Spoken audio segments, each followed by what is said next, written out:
Assalamualaikum warahmatullahi wabarakatuh. Halo semuanya, perkenalkan nama saya Lisa Apriliana.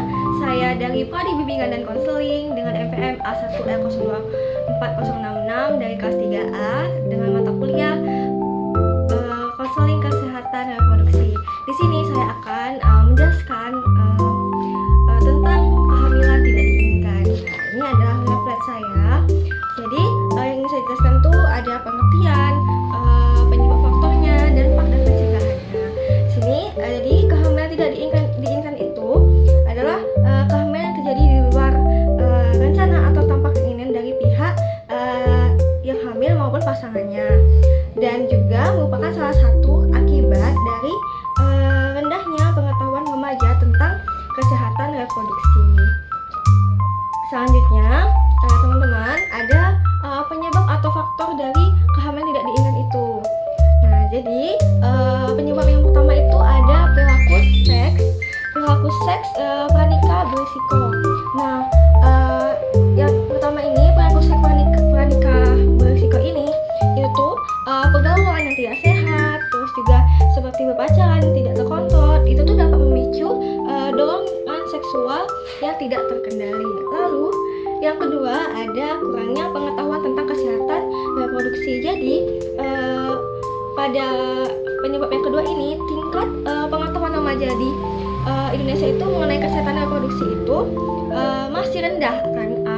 Jadi di Indonesia itu masih rendah tentang pemikiran tentang kesehatan reproduksi itu. Jadi akibatnya tuh mereka anak remaja ini kurang memahami gitu cara mencegah kehamilan gitu, atau cara mencegah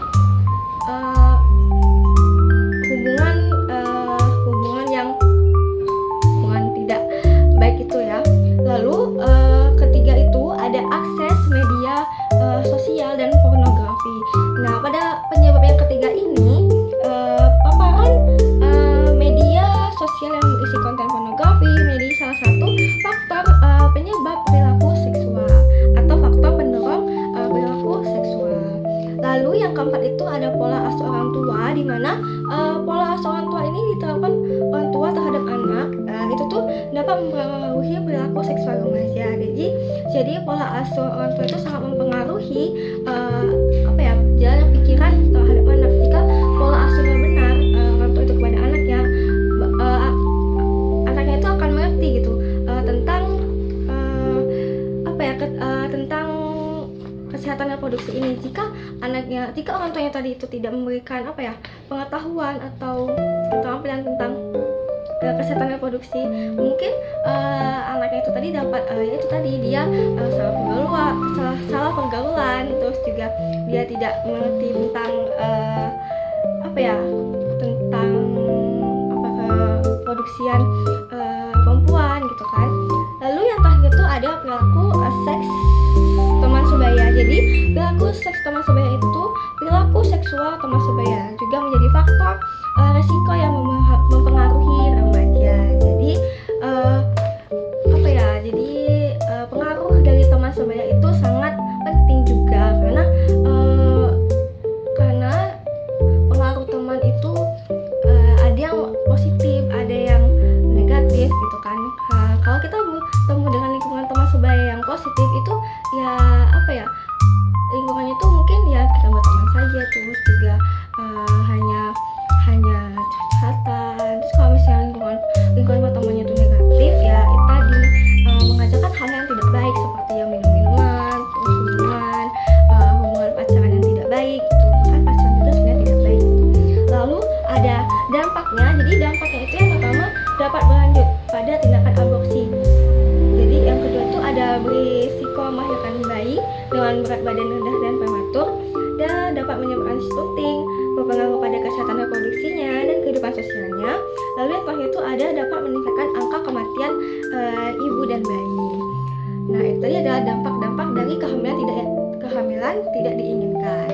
Lalu yang kayak ini ada pencegahannya. Jadi pencegahannya ini ada dua, teman-teman. Ada yang pertama itu kontrasepsi atau KB, dan yang kedua itu ada edukasi dan perencanaan. Untuk kontrasepsi atau KB ini kita tuh menggunakan metode kontrasepsi ini sesuai dengan konsisten untuk mencegah pembuahan ini tadi. Yang pertama itu ada jangka panjang. Jadi pencegahan jangka panjang ini pilih KB dengan efektivitas yang tinggi seperti IUD atau KDR, implan susu, pil KB yang diminum, kartu atau KB suntik. Lalu yang ketiga itu ada metode penghalang, yaitu menggunakan kondom, juga mencegah IMS secara yang benar. Lalu yang ketiga itu ada darurat, gunakan pil kontrasepsi darurat PKD atau pasang IUD tembaga segera setelah hubungan seksual tanpa pengaman maksimal 3-5 hari. Lalu yang keduanya itu ada edukasi dan perencanaan.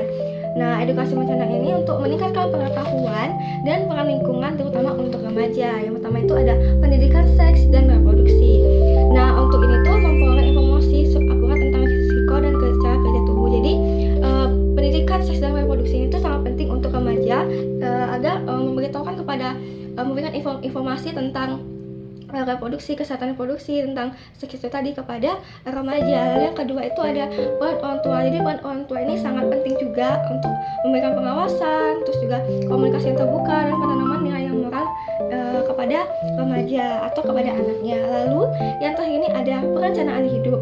Jadi perencanaan hidup ini tuh menunda hubungan seksual hingga siap menikah atau merencanakan kehamilan hanya saat kondisi fisik, mental, dan ekonomi yang sudah mendukung.